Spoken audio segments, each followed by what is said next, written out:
Glória a Deus. Meus irmãos queridos, a paz do Senhor. Amém. Que alegria estar nessa casa, privilégio, uma honra, cultuar com vocês, celebrarmos ao Senhor Jesus um culto e nos assentarmos à mesa da ceia. Eu quero agradecer de uma maneira muito especial a esse ministério, a De Paulistana, que me acolhe, que me recebe com tanto carinho, e este carinho é recíproco. E ao pastor presidente, minha palavra de estima, minha palavra de gratidão, pelas indicações, pelo afago, pelo carinho, e por me receber mais uma noite aqui na celebração da ceia. Pastor presidente, obrigado, viu? Muito obrigado mesmo, tá? A diretoria desta igreja, os amigos que eu fui conquistando e fomos nos relacionando, as congregações que eu já estive cooperando, a mesa diretora, que eu já estive aqui em reuniões de obreiros, ao pastor vice-presidente, enfim, esse ministério é uma bênção, e o hino que a irmã cantou é uma verdade, é uma realidade, e que a bênção do Senhor esteja sobre vocês, tá? Minha família está comigo, minha esposa Fernanda e as nossas crianças, a Caroline e o Otiniel. Saudar a todos os amigos e obreiros e pastores e a minha palavra de gratidão. Amém? Quem trouxe Bíblia Sagrada, diga glória a Deus. Localize, por favor, o texto do Evangelho de Jesus Cristo conforme Mateus, capítulo 26.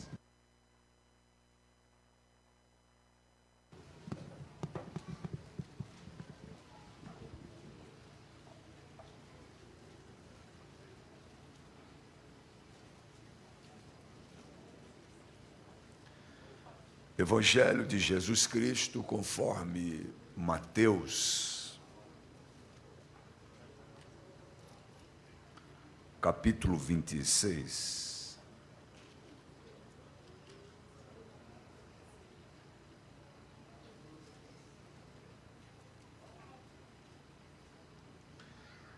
Versículo 36. Palavra de Deus, texto sagrado, diz assim para nós. Em seguida foi Jesus com eles a um lugar chamado Getsêmani e disse a seus discípulos: assentai-vos aqui, enquanto eu vou ali orar. E levando consigo Pedro e aos 2 filhos de Zebedeu, começou a entristecer-se e angustiar-se. Então lhes disse: a minha alma está profundamente triste até a morte. Ficai aqui e vigiai comigo. Amém. Vamos ao seu assento. Muito obrigado.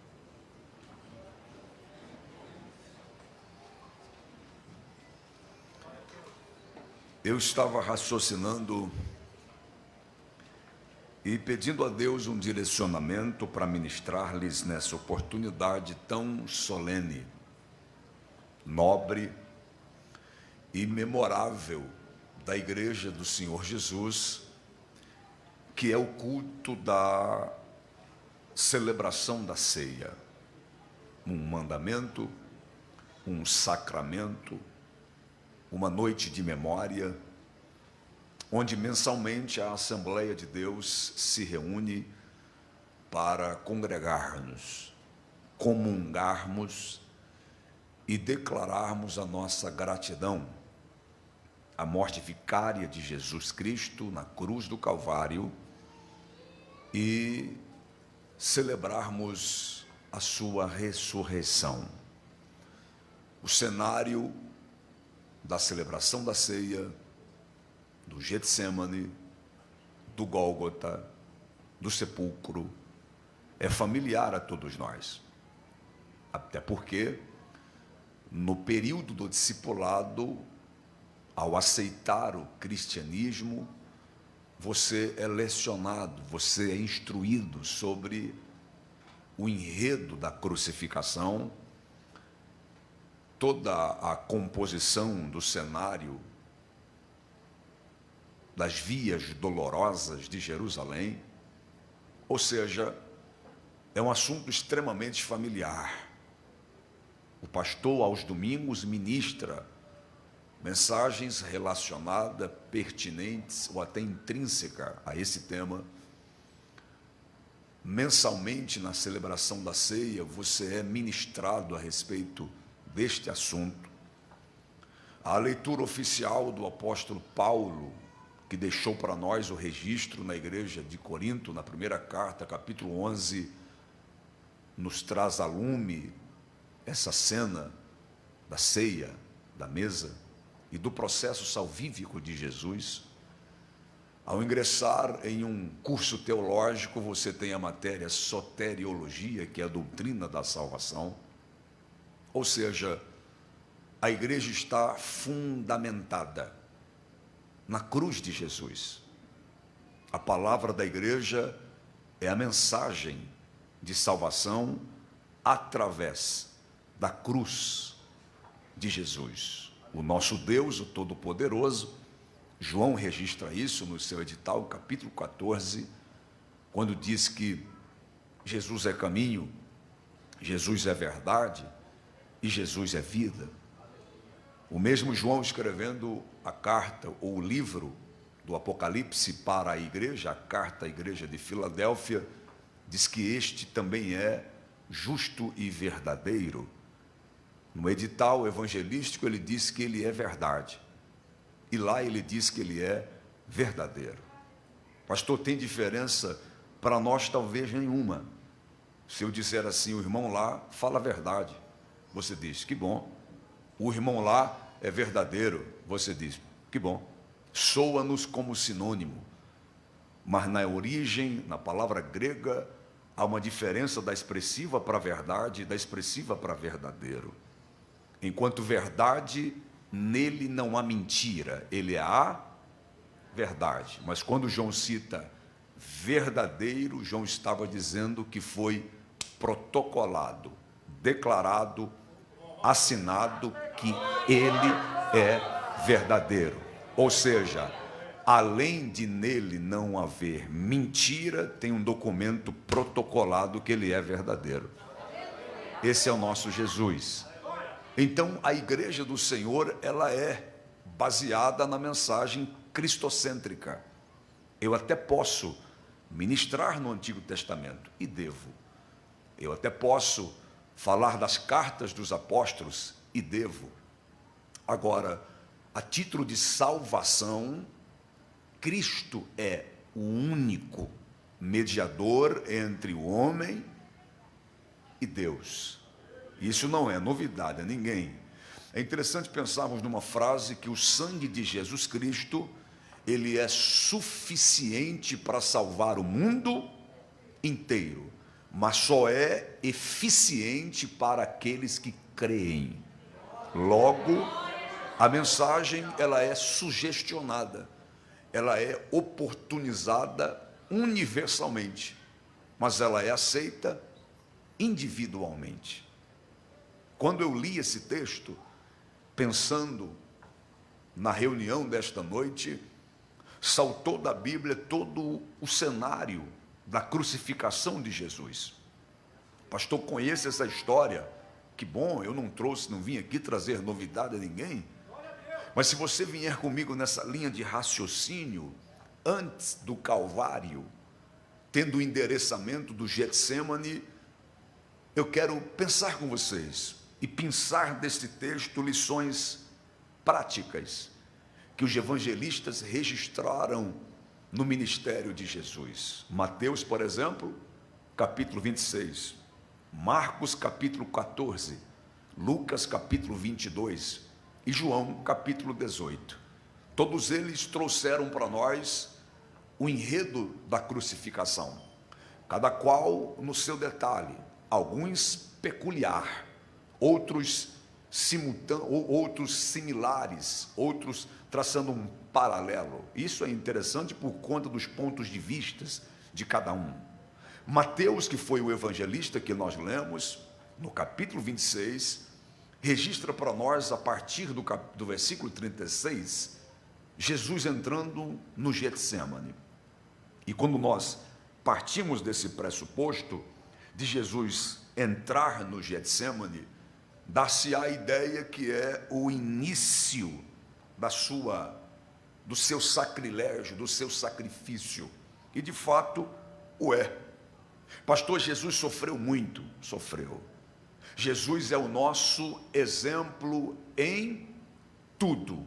Então aqui eu já tenho uma primeira lição. Quando eu sofro ou passo por algum sofrimento, eu não estou sendo melhor, pior do que nenhum dos senhores e nem de Jesus. Se Jesus sofreu, por que eu não posso sofrer? Então, sofrimento não tem nada a ver com identidade, com filiação, com agradabilidade, com amabilidade do Pai. Se Jesus é o Filho de Deus, que desceu dos céus, sofreu, nós não estamos isentos destes sofrimentos. Então Jesus passou por esse ambiente do Getsêmani, sem falar no seu ministério, nas suas oposições, nos levantes, nos momentos que ele foi ignorado. Jesus, alguém disse assim: pode vir alguma coisa boa lá de Nazaré? Esse aí é o Cristo? E aí nós não trabalhamos, não sabemos trabalhar com confrontação. Pastor, estão desdenhando do meu ministério. Desdenharam de Jesus. Pastor, não estão asseverando a minha chamada. Não asseveraram a de Jesus. E Jesus deixou escrito para nós, Mateus registra isso no capítulo 10, se chegares em um ambiente, se chegares a uma cidade, e você não for bem recebido, bate o pé, sobe poeira e siga em frente. Pastor, para que isso? Para ensinar para nós que a sua missão é maior do que a sua decepção. Para ensinar para nós que a sua chamada é maior do que a oposição. E nós devemos seguir. É aquilo que nós chamamos de foco, né? Aí fora, todo o contexto de técnicas, todo o contexto de aceleramento, de engajamento, de crescimento. Alguém diz, você precisa ser determinado. Mas Paulo já dizia isso: prossigo para o alvo, pelo prêmio da soberana vocação de Deus em Cristo Jesus. Então, você observa que Jesus passou por essas oposições, por essas hostilidades pelos religiosos do templo, pelos maiorais do Sinédrio, as cenas finais de Jesus rumo ao Gólgota, toda a dramaticidade do Getsêmani antes dos açoites na Fortaleza Antônia. Então, dentre todos os ambientes conflituosos, sofredores que Jesus passou, eu quero destacar pelo menos dois: Getsêmani e Gólgota. Eu quero destacar pelo menos dois: Getsêmani e Gólgota. Para falarmos desses dois ambientes, que aconteceu tudo ali no mesmo período, né? No período da madrugada, manhã e tarde, você precisa entender um pouquinho do que estava acontecendo em Jerusalém. O dia é festivo, há uma aglomeração de pessoas em Jerusalém. As pessoas estão apinhadas, há o pessoal ali prontos para festejar e celebrar. Mas na madrugada de quinta para sexta, o texto registra que Jesus estava no Getsêmani. A entrega de Jesus por nós na cruz começou no Getsêmani. A cruz só foi o ápice dessa entrega. Dias atrás alguém me perguntou: pastor, por que Jesus não teve medo da cruz? Eu disse: quem passou pelo Getsêmani, irmão, vai temer o quê no Calvário? Quem passou pelo Getsêmani não teme nada do que acontecerá ou do que aconteceu no Calvário.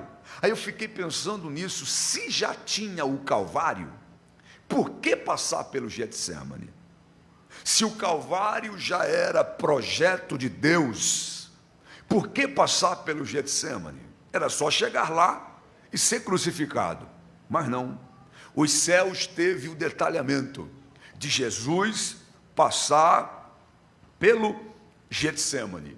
Se você gosta um pouquinho de ciência a respeito do sofrimento que Jesus passou, há um processo que Jesus sofreu chamado hematidrose, quando a pessoa ela é colocada em situação de uma dor terrível, de um afugentamento, de uma depressão até mesmo, e a pessoa agora começa a suar sangue, há um abatimento moral violentíssimo, suas emoções estão desajustadas e a pessoa começa a suar sangue, as suas glândulas sudoríparas começam a gotejar sangue misturado com suor. Isso é o sofrimento atroz, o sofrimento horrendo. Jesus passa por isso.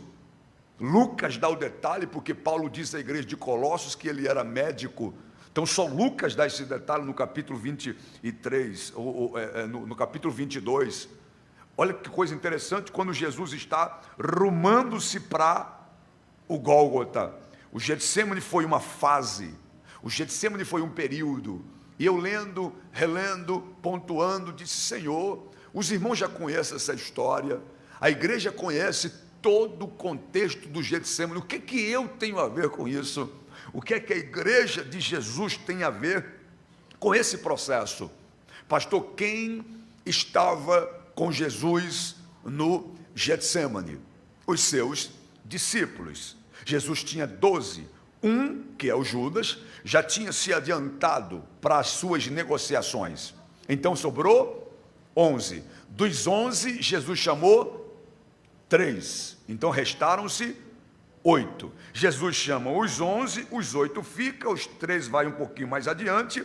Quando Jesus leva os 3 um pouquinho mais adiante, Jesus diz para os 3: fique aqui, que eu sozinho vou um pouquinho mais ali.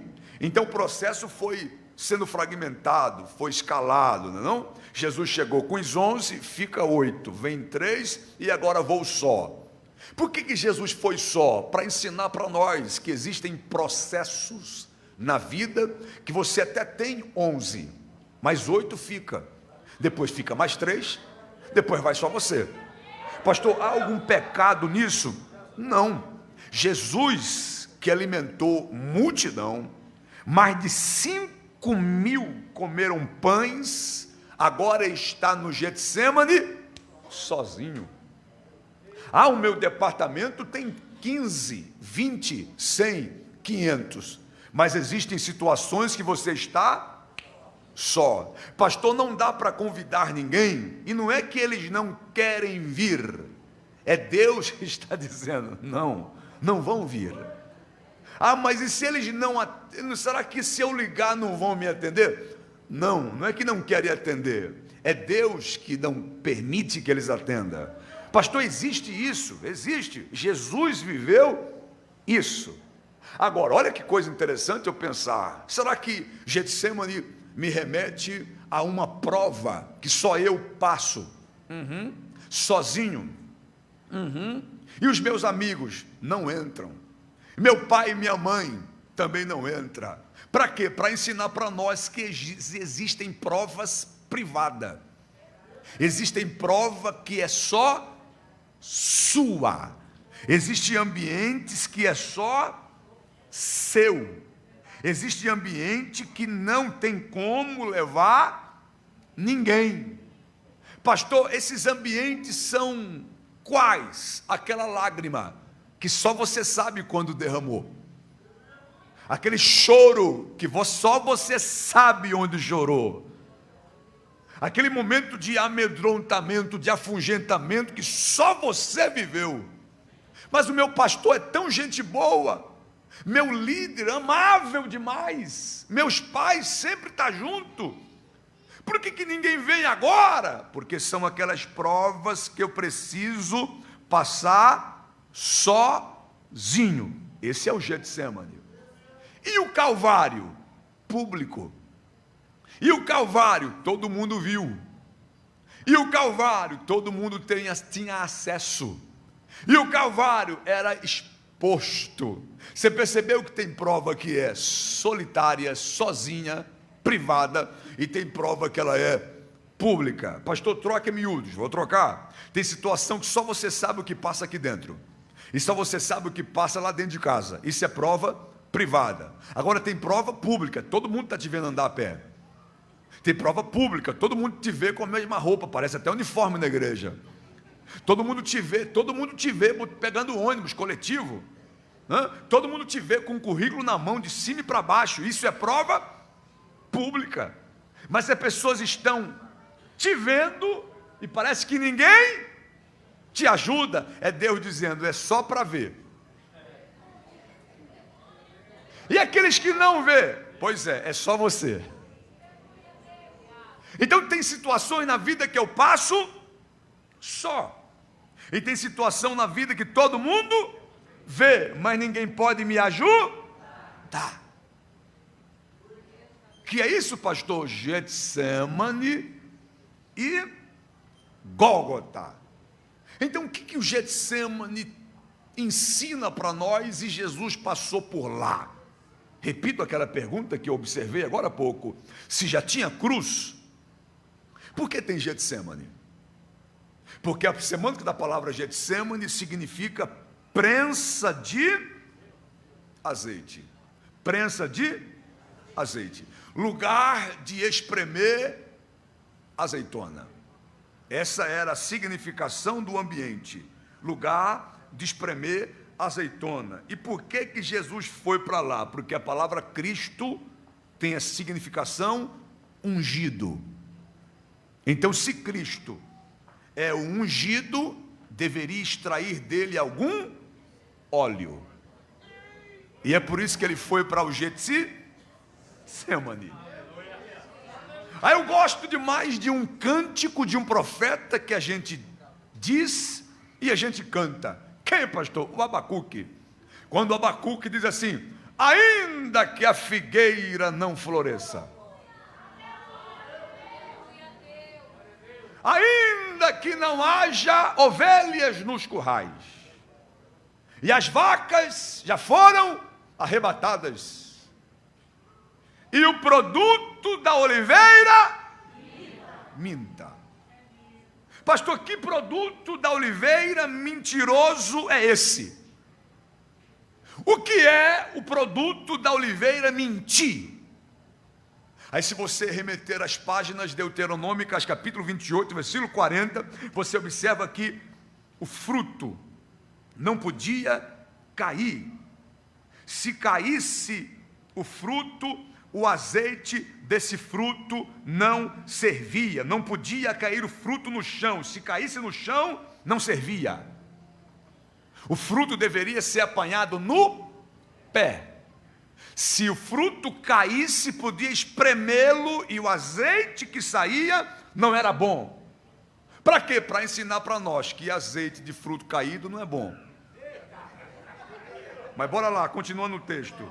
E quando exprimia essa azeitona, ela não deveria soltar aquela que nós chamamos de carne da azeitona. Ela tinha que só soltar o óleo. E quando ela não soltava o óleo, alguém dizia: mentiu. Essa azeitona mentiu. Por quê? Só tinha a aparência, mas não tinha o óleo. Era grande, mas não tinha o óleo. Pastor, e como é que eu sei se tem o óleo? Só no processo da prensa. Quanto mais apertava, mais azeite tinha. Quanto mais apertava, mais azeite tinha. E sabe qual é mais lindo o processo? Você já comprou um sachê de azeitona? Quanto custa? 5 reais? 9 reais? 10 reais? Quanto? Percebeu? Ah, pastor, custa tal. Ok. Já comprou meio litro ou 1 litro de azeite? É o quê? É caro? O que é mais caro, o azeite ou a azeitona? É o quê? Mas não é da azeitona que se tem o azeite? Então não deveria ser a azeitona mais cara? Então por que, pastor, que a azeitona é mais barata e que o azeite é mais caro? Quanto mais espreme ela, mais tem azeite, mais encarece. Por quê, pastor? Porque o azeite saiu da azeitona espremida. Quanto mais azeite tem, mais caro é, porque o que encarece é o processo. Eu quero ser um obreiro de valor. O que encarece é o processo. Eu quero ser uma obreira de valor. O que encarece é o processo. E Deus trouxe alguém aqui para dizer: quanto mais espreme, mais caro você fica. Quanto mais te espreme, mais azeite você tem. Tem gente aqui que veio na prensa, mas está pingando óleo. Aleluia. Tem gente que só Deus sabe o teu Getsemane. E alguém está dizendo: não vai passar pelo Getsemane. Deus disse: vai passar. Eu estou sentindo a graça de Deus aqui esta noite para dizer para alguém: suporte essa pressão da prensa.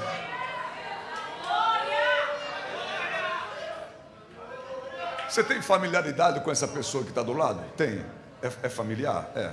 Por quê? Esse negócio de máscara sem máscara, fala ou não fala, aperta ou não aperta? Então, se você tem familiaridade, fala assim para ela: suporta a prensa.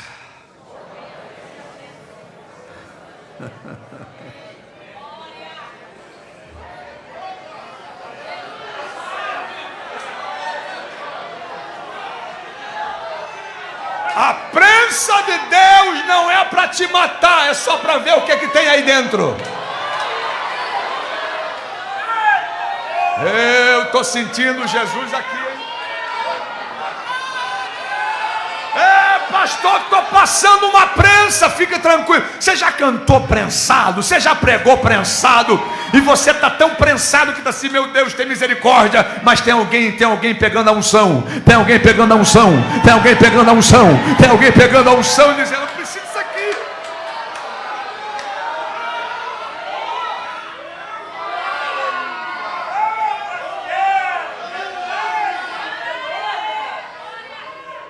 Aí, se você pensar comigo agora no mundo espiritual, a maior derrota do inferno era o Cristo na cruz. Então, quando Cristo passa pelo Getsemane, o diabo diz: aguenta não, esse produto da oliveira vai mentir.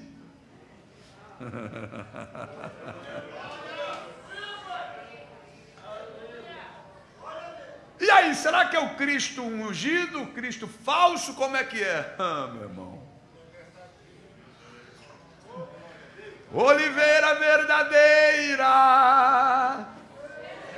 Jesus Cristo é.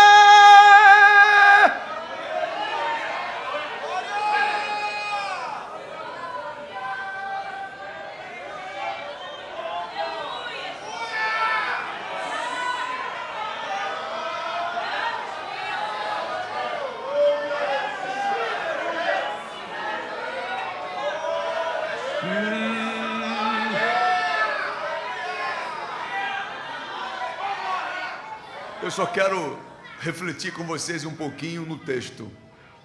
No texto mesmo. Onde, pastor? A partir do 36. Olha o que diz. Em seguida, Jesus foi com eles a um lugar chamado Getsemane e disse a seus discípulos: assentai-vos aqui, enquanto eu vou ali orar. E ele levou consigo Pedro, Tiago e João. E começou a entristecer e angustiar-se, e disse: a minha alma está aflita e triste até a morte, fique aqui, que eu vou ali. Já disse isso, repito e reitero. Deixou os 8, deixou os 3 e foi só. Mas quando ele volta, ele encontra os 3, é o quê? Dormindo. Acorda! Você não consegue vigiar comigo 1 hora? E eles acordaram. Oh, Jesus, desculpa aí, Jesus, desculpa aí, vamos voltar a orar. Oh, Senhor, meu Deus e meu Pai. Na segunda, mesma coisa. Na terceira, eu disse, meu Deus do céu, os 3 não conseguiram 1 hora. Aí eu fui pesquisar os 3. Pedro. Quem eram eles? Pescadores. Lá em Lucas 5, quando Jesus chama-os para o ministério, eles eram pescadores. E vocês sabem, tanto quanto eu, que o pescador profissional pesca no período noturno. E os 3 pescavam à noite. Tem algum relato bíblico aqui que os 3 dormiram durante a pesca? Mas dormiram durante a Para quê, pastor? Para ensinar para nós que no meu Getsemane, se eu querer levar alguém, eles vão dormir. E além deles dormir, eles vão ensinar para nós o seguinte: se for do meu interesse, eu fico acordado. Agora, se for só do seu,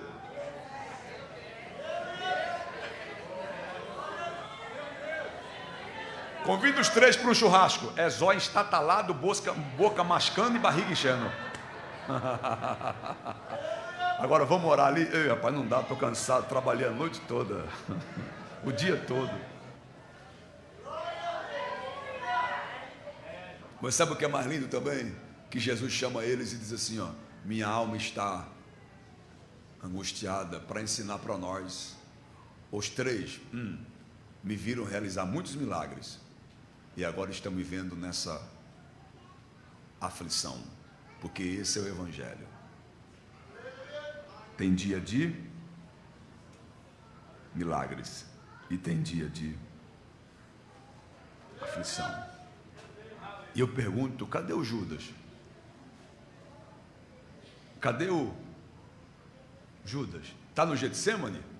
Não, mas vai aparecer? Vai. Vai, pastor? Vai. E vai aparecer quando? Lá no final. Por que ele vai aparecer lá no final? Lá no versículo 47, o Judas aparece. Mas o Judas no meu Getsemane? O Judas vem no meu Getsemane? Mas por que o Judas vem no meu Getsemane? Só para dizer onde eu estou, porque já está com o bolso cheio. Ou seja, fique tranquilo, Judas só vem no teu Getsemane se der lucro para ele.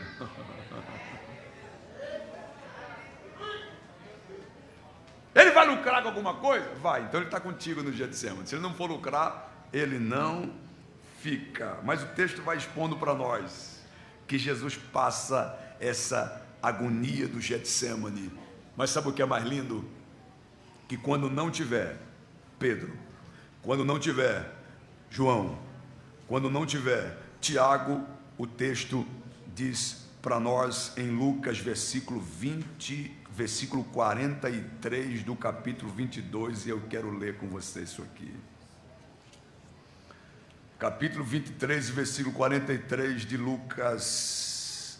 Quando não tem Pedro, quando não tem Tiago, quando não tem amigos. Capítulo 22 de Lucas, versículo 43. Então lhe apareceu um anjo do céu que o confortava. Oh, eu preciso dizer isso para alguém. Quando Pedro dormir, o João dormir e o Tiago dormir, Deus não dorme. E lá de cima Deus diz: anjo, pastor, troca em miúdos, vou trocar. Quando lhe faltar socorro da terra, Deus enviará socorro do céu. Resista!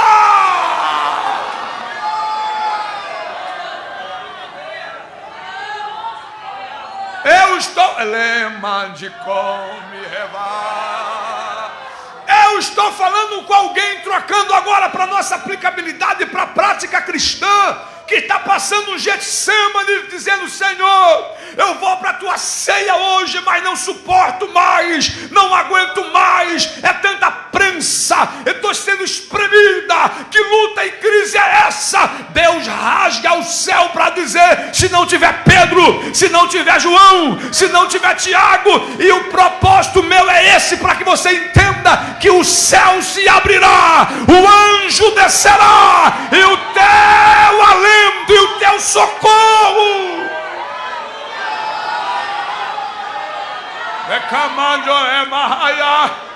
Eu tenho uma palavra para dizer para alguém: esse Getsemane não vai te matar. As promessas de Deus na sua vida ainda estão em pé.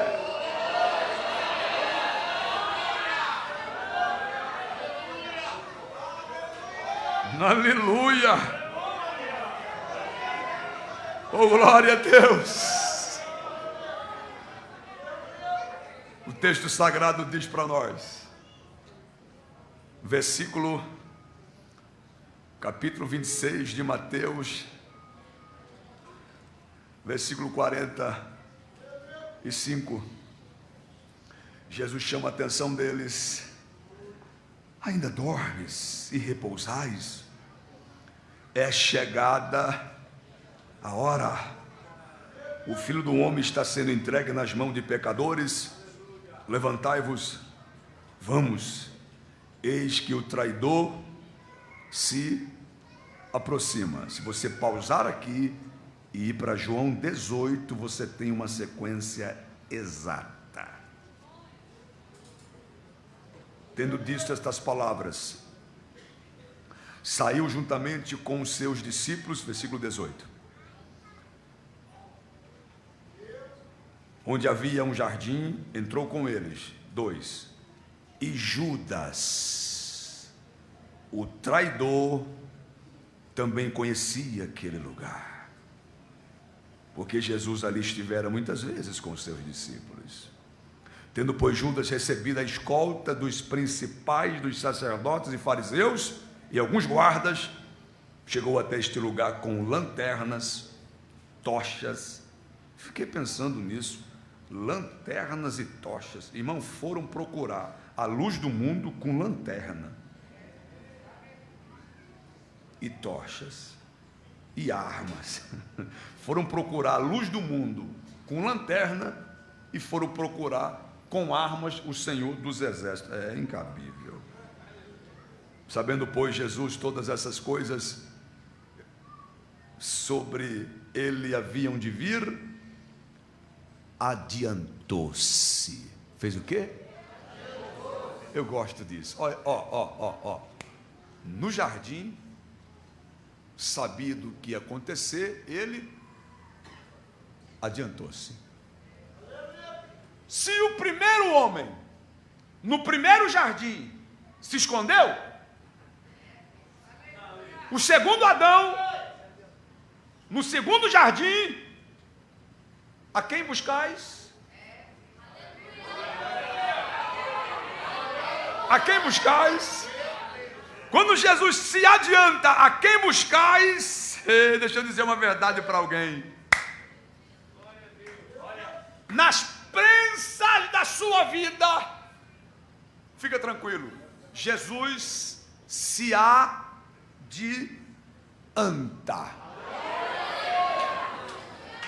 Vou aplicar mais uma vez para o seu coração. Nas prensas da sua vida, Jesus se adianta. E quando ele se adianta, o texto é lindo demais. A quem buscais? Jesus respondeu. Responderam-lhe a Jesus: o Nazareno. Então Jesus lhe disse: sou eu.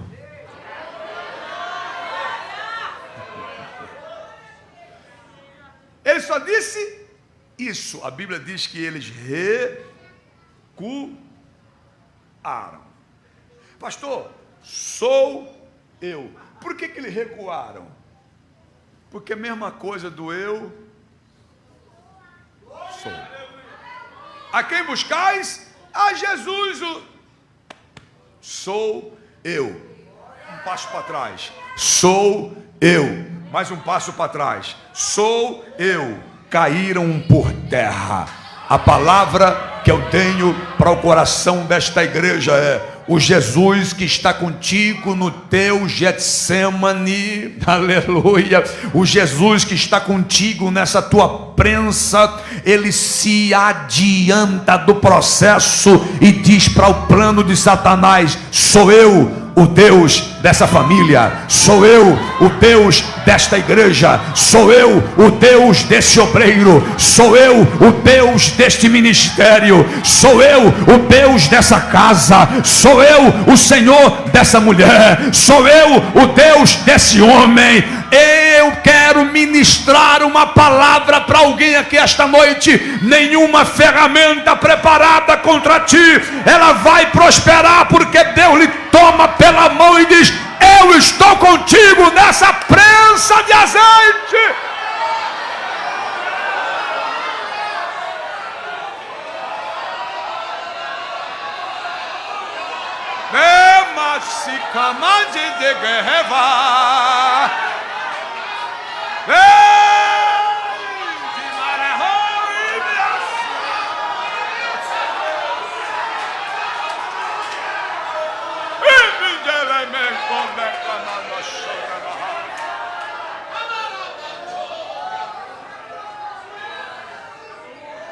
Olha só, eu encerro agora. Jesus passa pelo Getsemane, inicia a madrugada crudelíssima dos açoites, rompe a aurora da sexta e sobe para o Calvário. Oh, meu Deus! Na cruenta cruz romana, o meigo nazareno, frágil judeu, sem dizer uma palavra, vai subindo o Gólgota. Pastor, porque ele não disse nada para que hoje eu pudesse falar? Por que as suas mãos foram pregadas? Para que as minhas pudessem ser levantadas. Por que os pés dele foram pregados? Para que hoje os meus pudessem ir anunciando quem ele é. Mas às 3 da tarde,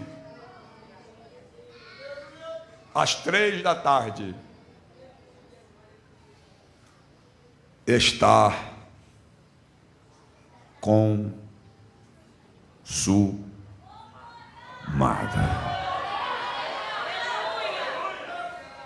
O que eu fiz está feito. Uma mulher me chama a atenção, e eu encerro agora. Uma mulher me chama a atenção, por nome Maria Madalena. Liberta dos espíritos imundos, está ela juntinho da cruz. Quando ela ouve Jesus dizer: está consumado, talvez não entende nada, e alguém diz assim para ela: sabe o que ele acabou de dizer? O que fez está feito. O que eu faço agora? Pode ir embora em paz. Mas o meu libertador vai morrer? Vai, mas o que ele fez está feito. E daqui 1 ano, o que ele fez? Daqui 10 anos, o que ele fez? Daqui 2022 anos. É por isso que nós estamos aqui. Aí sabe o que é mais lindo agora? José de Arimateia comprou um tecido finíssimo e foi até os maiorais e disse assim: Me dá o corpo dele. Por quê? É que eu comprei um tecido fino e eu vou envolvê-lo. Você teve coragem de comprar um tecido fino para envolver um corpo morto? Zé de Arimateia disse: sim, para ensinar para nós até que ponto você investe num corpo morto. Fulano, já morreu, vai investir?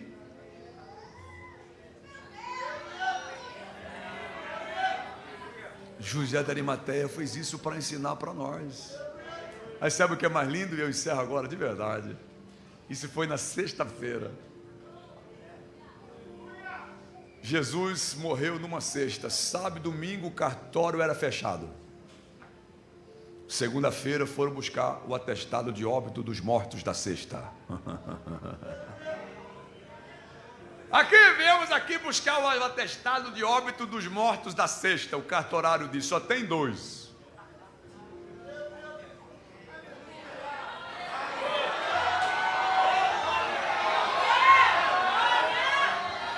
Mas e o outro? Não tem atestado de óbito para o outro? Não, aqui a gente só dá atestado para quem está morto. Agora, sabe o que é mais lindo nesse processo? Se você olhar lá do Antigo Testamento, o filho da viúva de Serepta, 1 Reis 17, foi ressuscitado através do ministério de Elias. O filho da viúva da Sunamita, 2 Reis 4, foi ressuscitado através do profeta Eliseu. O Eliseu caiu sobre os ossos do homem, 2 Reis 13. O filho da viúva de Naim, Lucas 7, foi ressuscitado através do ministério de Jesus. Lázaro, em João 11, foi ressuscitado através do ministério de Jesus. Dorcas, em Atos 9, foi ressuscitado através do ministério de Pedro. Eutico, Atos capítulo 20, foi ressuscitado através do ministério de Paulo. E eu fico perguntando, Jesus foi ressuscitado através do ministério de quem?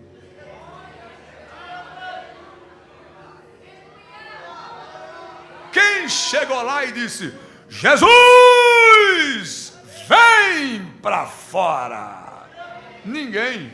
Por quê, pastor? Porque o texto diz assim para nós: o Pai me ama, porque dou a minha vida para tornar a tomá-la. Ninguém tira de mim, mas eu de mim mesmo a dou. Tenho o poder de a dar e poder tomar de volta.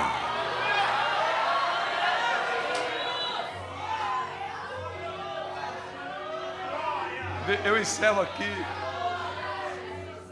Sepulcro de Jesus é o único lugar que viajam horas e horas para chegar lá e tirar foto com nada.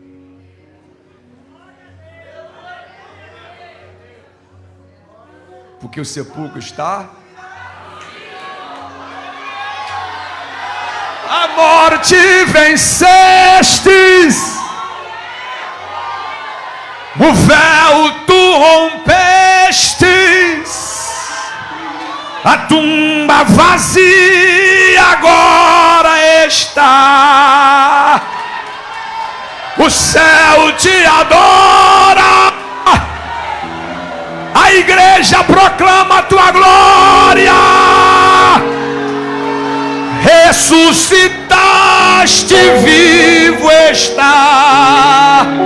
Eu tenho uma notícia boa para dar para essa igreja. Jesus está vivo e está entre nós. Jesus está vivo e está entre nós. Eu estou sentindo a presença dele aqui. Da portaria ao altar da igreja, ao Jesus vivo, ao Jesus vivo, ao Jesus vivo, ao Jesus vivo. Deixa ver quem veio celebrá-lo, deixa ver quem veio adorá-lo, deixa ver quem veio adorá-lo.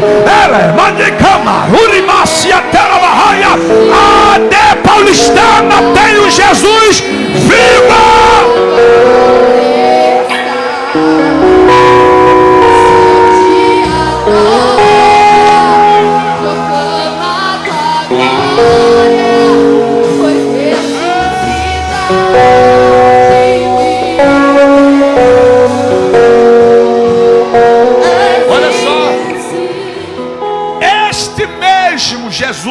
está vivo, na sua última ceia ele disse assim: fazei isto em memória de mim. Aí Paulo escreveu para a igreja de Corinto: isto,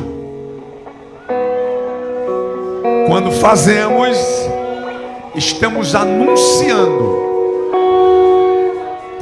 a sua vinda. E enquanto ele não vem, até que ele venha, tomai e comei, esse é meu corpo que é partido por vós. Até que ele venha, semelhantemente também depois de cear, tomou o cálice dizendo: escuta esse barulho, Satanás. Enquanto Jesus não venha arrebatar a igreja, a gente celebra a mesa. Está vivo, está vivo, está vivo, está vivo, está vivo, está vivo, está vivo, está vivo, está vivo. Eu estou sentindo a glória. De pé, de pé, de pé.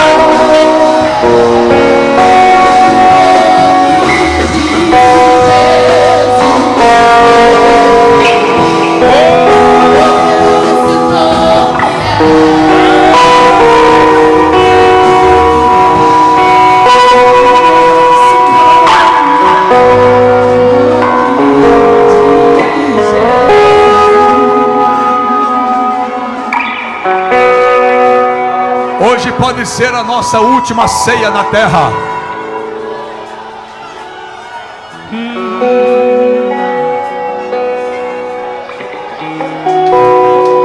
Nós não reunimos aqui para chorar a morte do nosso líder. Nós não reunimos aqui para choramingar a morte de nosso líder. Mas nós nos reunimos aqui diante da mesa. Nós estamos declarando: ele venceu a morte, ele venceu a morte, ele venceu a morte, está vivo. Eu quero orar por você. Sabe para que eu quero orar? Eu quero orar por aqueles que não estão suportando a pressão.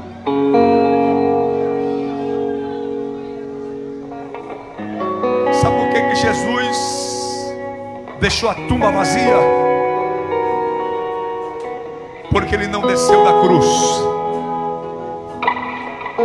Se ele não desceu da cruz, hora antes subiu, porque não desistiu do Getsemane. Estou falando com alguém que estava pensando em parar, desistir, largar a mão disso. Deus me trouxe aqui para dizer para vocês: aguenta essa pressão. Suporta essa prensa. Porque nós vamos para um lugar que não haverá mais prensa. Não haverá mais lágrimas. Enquanto ele não vem, a gente senta na mesa, come do pão e bebe do cálice, ficando firme nesse processo. A trombeta vai soar, a igreja será arrebatada, e quando chegarmos lá em cima, morte e choro, tristeza e dor,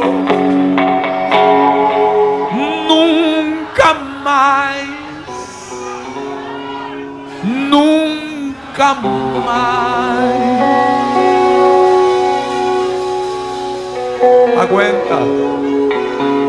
Aguenta, porque quando a trombeta raiar, a igreja